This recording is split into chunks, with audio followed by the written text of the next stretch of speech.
Sumber energi matahari, panas, Energi panas atau bumi. energi matahari. Energi.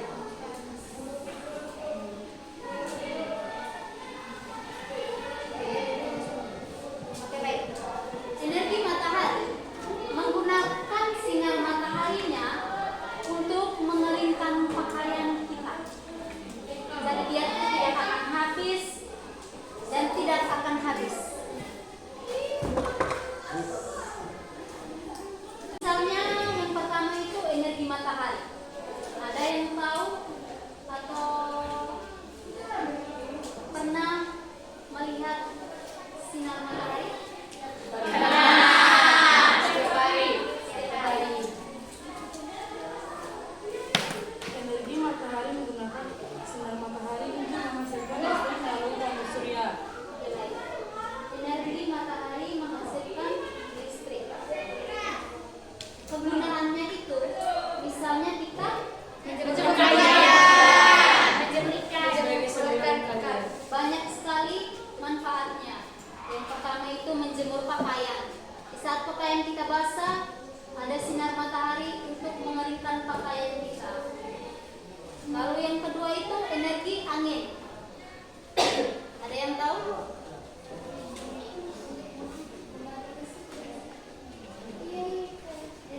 Energi angin, ada yang tahu? Saya.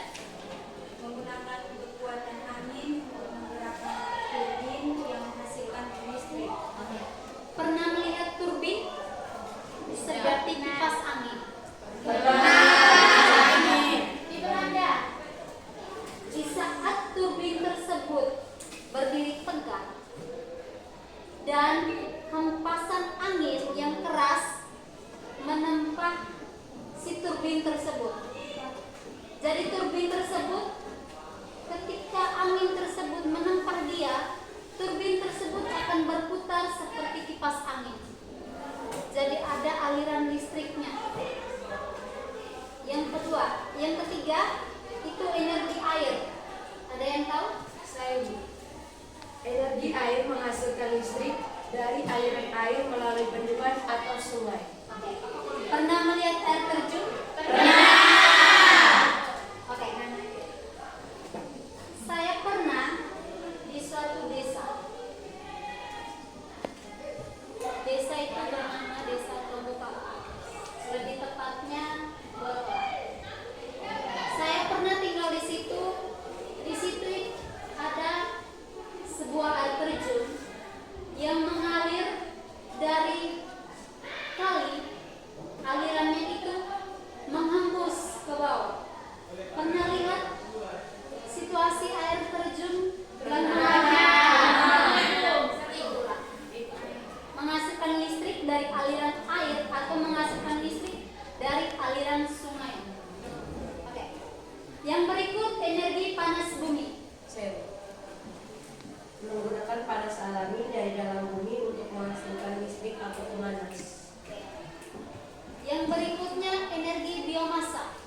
Saya Bu. Energi biomasa adalah energi dari bahan organik seperti kayu, sisa tanaman, dan sampah organik. Oke.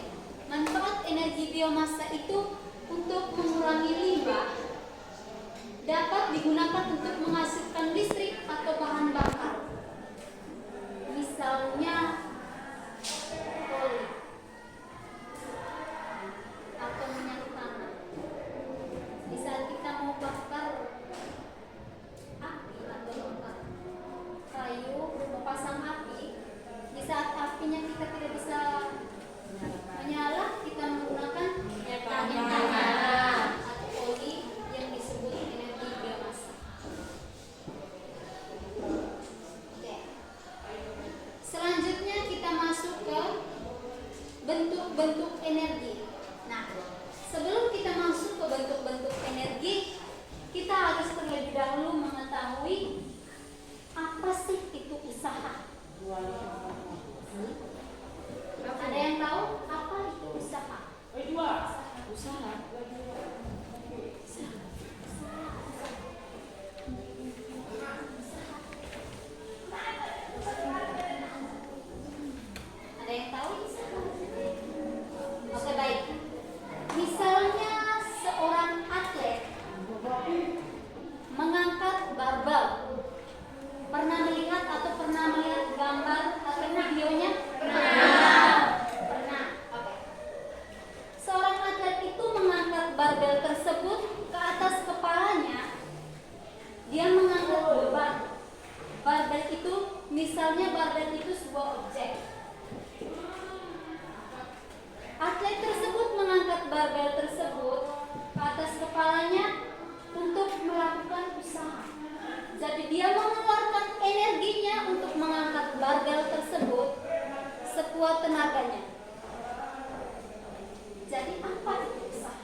bisa mengangkat sebuah beban.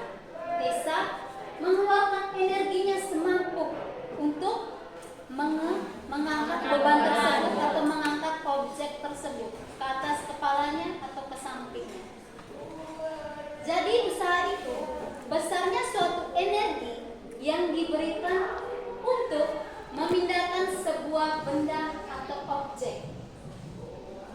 Lalu usaha itu memiliki persamaan atau rumusnya dengan V sama dengan F dikali dengan delta S, di mana W itu adalah usaha, lalu F itu adalah gaya, sedangkan delta S itu adalah perpindahan. Mengerti? Mengerti. Oke. Selanjutnya hubungan energi dengan usaha.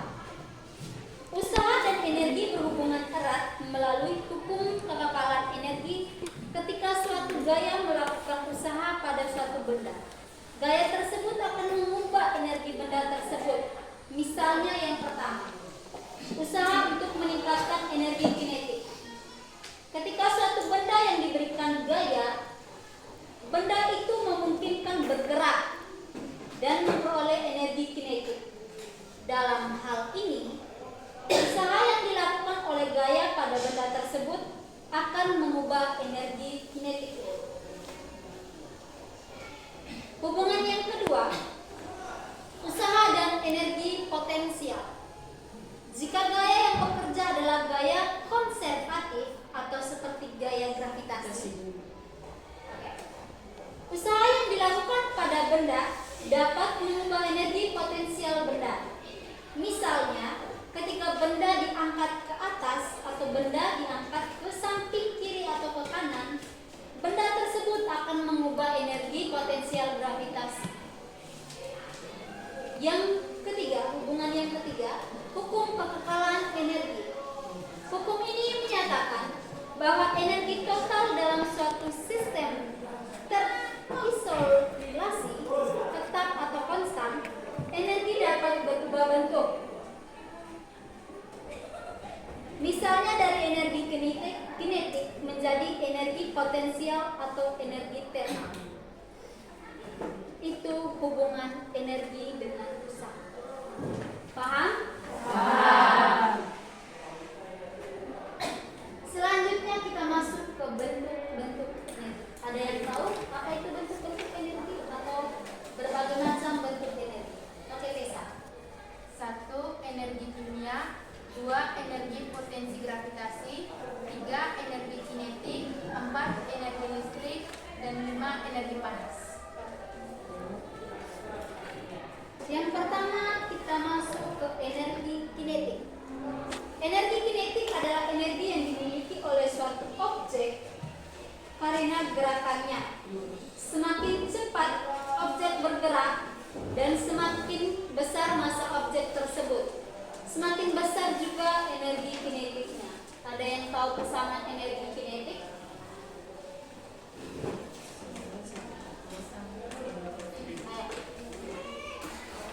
Ada yang tahu? Persamaannya EK sama dengan setengah mv kuadrat, di mana EK sama dengan energi kinetik, M sama dengan massa objek, V sama dengan kecepatan objek atau kecepatan benda. Yang berikut adalah energi potensial. Energi potensial adalah energi yang dimiliki oleh suatu objek karena posisinya dalam suatu medan gaya. Ada yang tahu persamaannya? EP sama dengan MGH. Oke. EP sama dengan M kali G kali H. Di mana EP sama dengan energi Potensial gravitasi. gravitasi. Oke. M massa atau massa objek, G percepatan gravitasi, H Posisi benda pada bagian tertentu. Oke. Tinggi objek dari ketinggian. Yang berikut energi termal. Energi termal adalah energi yang berasal dari gerakan suatu bahan. Misalnya kalian melihat air yang mendidih. Pernah melihat air yang mendidih? Pernah. Gelembung-gelembungnya itu yang disebut partikel-partikel. Yang berikutnya energi listrik. Di rumah kalian sudah punya listrik semua? Sudah. Energi listrik adalah energi yang diperoleh dari aliran elektron melalui konduktor. Misalnya listrik yang mengalir dari rumah ke rumah. Lalu energi nuklir. Energi nuklir ini adalah energi yang tersimpan dalam inti atom. Tahu apa itu inti atom? Inti atom terletak antara apa dan apa? Antara proton dengan Proton. elektromagnetik. Elektron. Yang berikut energi radiasi. Energi radiasi adalah energi yang dipancarkan dalam bentuk gelombang elektromagnetik seperti cahaya gelombang radio dan sinar ultraviolet. Yang berikut energi gravitasi. Pernah melihat buah yang jatuh dari pohon? Pernah. Benda yang jatuh ke bumi mengalami penurunan energi atau potensial gravitasi menjadi energi kinetik. Energi gravitasi adalah energi yang dimiliki oleh suatu objek atau benda karena gaya gravitasi yang bekerja padanya. Sudah paham semua? Sudah. Oke, baik. Sekarang kerjakan di aktivitas 6.1 dengan rumus W sama dengan F dikali delta S.